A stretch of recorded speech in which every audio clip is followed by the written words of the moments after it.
السلام علیکم ناظرین، عمران خان اور بشرا بی بی کو نکاح کیس میں جو سزا کا فیصلہ سنایا گیا، اس پر اعتزاز احسن نے قانونی طور پر اس فیصلے کو ناجائز اور نامعقول قرار دے دیا۔ انہوں نے کہا کہ یہ فیصلہ بالکل بھی قانون کے مطابق نہیں تھا، عمران خان کو زبردستی سزا سنائی گئی۔ آئیے پہلے ان کی گفتگو سنتے ہیں، پھر اس پر بات کرتے ہیں۔ اس وقت اگر آپ دیکھیں تو اب آج غیر نکاح کیس میں بھی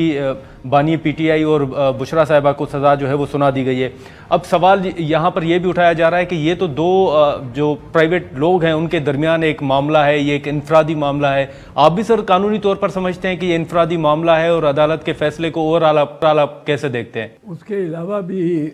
اس میں کوئی بظاہر مجھے اتفاق رائے علماء میں نہیں نظر آیا، اور میں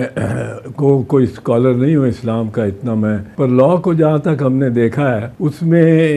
ایک تو یہ بڑی ابہام ہے اس میں، یا کم از کم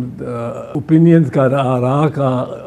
تضاد ہے کہ مفتی تقی عثمانی صاحب ایک سپریم کورٹ کی ججمنٹ میں، کیونکہ آپ بینچ پہ بیٹھا کرتے تھے، سپریم کورٹ کے جج تھے آپ، شریعت بینچ کے، آپ نے غالباً 29 دن میں کو بھی کافی سمجھا ہے عدت کے لیے، اور اگلے روز بڑی مفصل تفصیل سے جناب غامدی صاحب فرما رہے تھے کہ اس کا اصل مقصد یہ ہے، مقصد دیکھنا چاہیے اور اس کے ذریعے اس کی روح سے کتاب کو انٹرپریٹ کرنا چاہیے، اور کتاب بھی وہ جو القرآن ہو تو اس کو بڑے ہر لحاظ سے دیکھنا چاہیے، اور خاتون کی بھی جو ایک عزت ہے اور ایک احترام ہے اس کی روشنی میں دیکھنا چاہیے۔ اور وہ بھی یہ کہہ رہے تھے کہ چونکہ اس کا معاملہ پیٹرنٹی سے ہے، مطلب ولدیت سے، اگر کوئی اولاد پیدا ہو جاتی ہے عدت کے دوران یا حمل ہو جاتا ہے تو وہ سمجھا جائے گا کہ وہ پہلے شوہر کی اولاد تھی، اگر نہیں ہوتا تو دوسرے شوہر کی اولاد ہوگی۔ تو یہاں تو کوئی وہ بھی کہہ رہے تھے، فرما رہے تھے کہ یہاں تو کوئی پیٹرنٹی کا یا ولدیت کا اولاد کا سلسلہ ہی نہیں، کوئی ہوا ہی نہیں کچھ، تو اس لیے عدت وہی ہوگی جو عورت خاتون کہتی ہے کہ میری عدت پوری ہو گئی، اور اس کو تسلیم کیا جائے گا، نہ کہ یہ اس میں گواہ پیش ہوں گے۔ اب گواہ بھی کیسے پیش ہوئیں؟ گواہ کی بھی ایک ہونی چاہیے، ایک اس کی کریڈیبلٹی، اس کا تزکیہ ہونا چاہیے، اس میں کچھ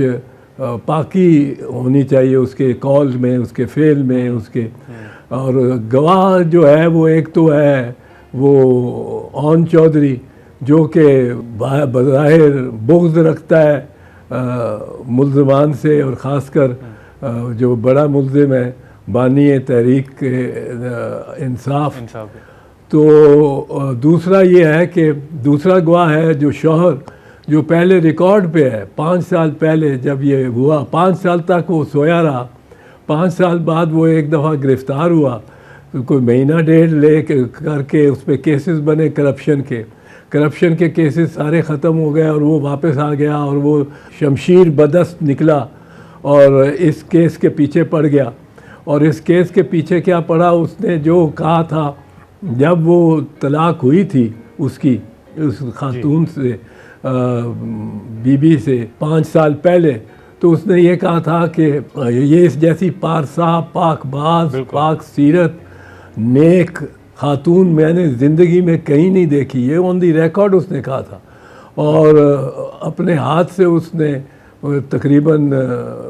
سمجھیے کہ رخصت کیا ان کو، اور بڑے ان کی آپس میں ایک دوستی کا یا وہ تعلق رہا۔ بالکل، لیکن اب وہ آ کے اس طرح، اچھا جی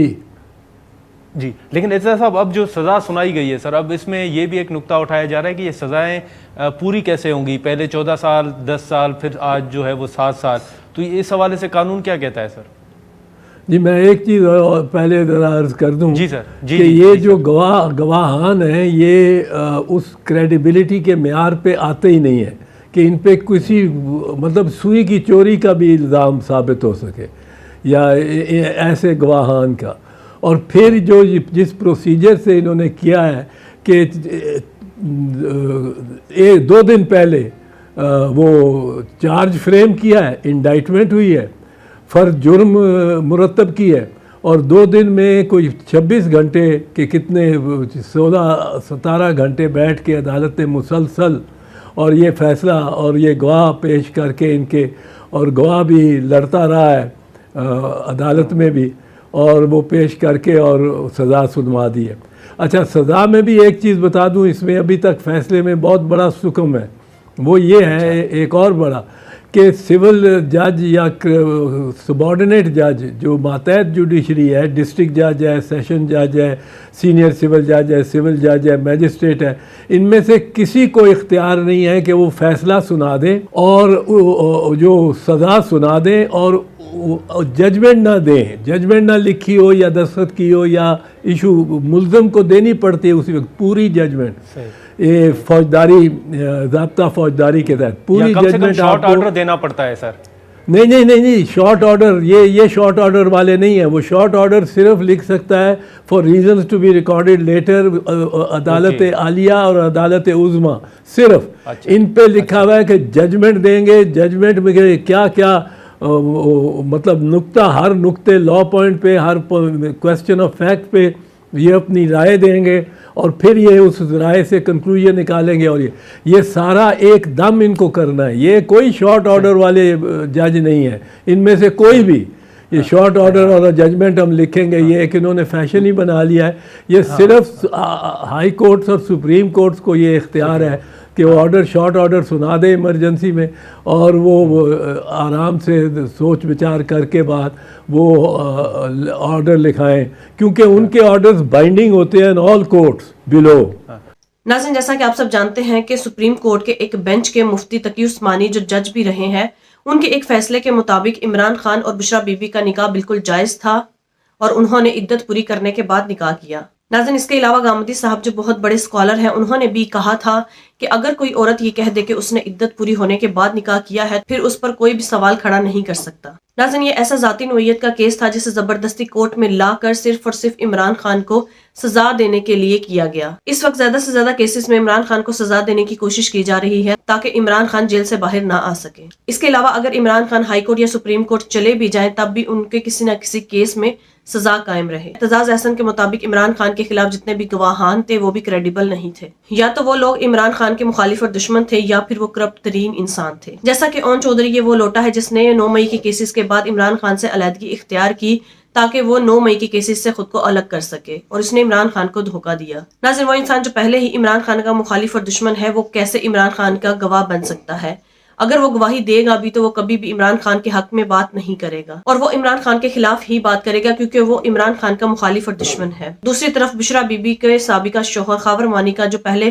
عمران خان کے دور حکومت میں اپنے مفادات حاصل کرتا رہا، تب خاور مانیکا کا بیان ریکارڈ موجود ہے، وہ بشرا بی بی کے بارے میں کہتا تھا کہ بشرا بی بی بڑی نیک اور پرہیزگار خاتون ہے۔ لیکن جیسے ہی عمران خان کا تختہ پلٹا گیا اور عمران خان کے خلاف سازشیں ہوئی اور خاور مانیکا پر کرپشن کے چارجز لگے اور خاور مانیکا کرپشن کے کیسز میں گرفتار ہوئے تو خاور مانیکا کو ڈیل کی پیشکش کی گئی کہ ان کے سارے کرپشن کیسز ختم کر دیے جائیں گے اگر وہ عمران خان کے خلاف جھوٹی گواہی دے دیں۔ لہٰذا خاور مانیکا نے عمران خان اور بشرا بی بی پر کیس کیا کہ انہوں نے جو نکاح کیا وہ غیر شرعی اور ناجائز کیا ہے اور عدت پوری نہیں ہوئی تھی۔ ناظرین خاور مانیکا نے اپنے کرپشن کے مقدمات سے بچنے کے لیے ڈیل کی اور ان کے خلاف گواہی دی، یہ تو سب کچھ واضح نظر آ رہا ہے۔ ناظرین جج صاحبان کو بھی واضح نظر آ رہا ہے کہ خاور مانیکا کیسے جیل جانے کے بعد اپنے تمام بیانات سے مکر گیا، وہی انسان جو 2 سال پہلے یہ کہتا تھا کہ عمران خان اور بشرا بی بی بہت اچھے انسان ہیں، آج 5 سال کے بعد ایسا کیا ہوا کہ عمران خان اور بشرا بی بی کی ذاتی زندگیوں پر سوال اٹھانا شروع کر دیے۔ جبکہ خاور مانیکا کرپشن مقدمات کا سامنا کر رہا تھا، آج اس پر سارے کرپشن کیسز معاف کر دیے گئے ہیں اور اسی کو گواہ کے طور پر پیش کر کے عمران خان اور بشرا بی بی کو سزا بھی دے دی گئی ہے۔ لہٰذا عدلیہ سے بھی اپیل ہے کہ وہ قانون و آئین کے مطابق فیصلہ کرے تاکہ جو عدلیہ کی بچی کچی عزت ہے وہ پامال نہ ہو اور کم از کم جو تھوڑا بہت امیج عدلیہ کا باقی رہ گیا ہے وہی برقرار رہ سکے۔ ناظرین آپ کی اس بارے میں کیا رائے ہے کامنٹ میں ضرور بتائیے گا۔ اگلی ویڈیو میں ملتے ہیں، تب تک کے لیے اللہ حافظ۔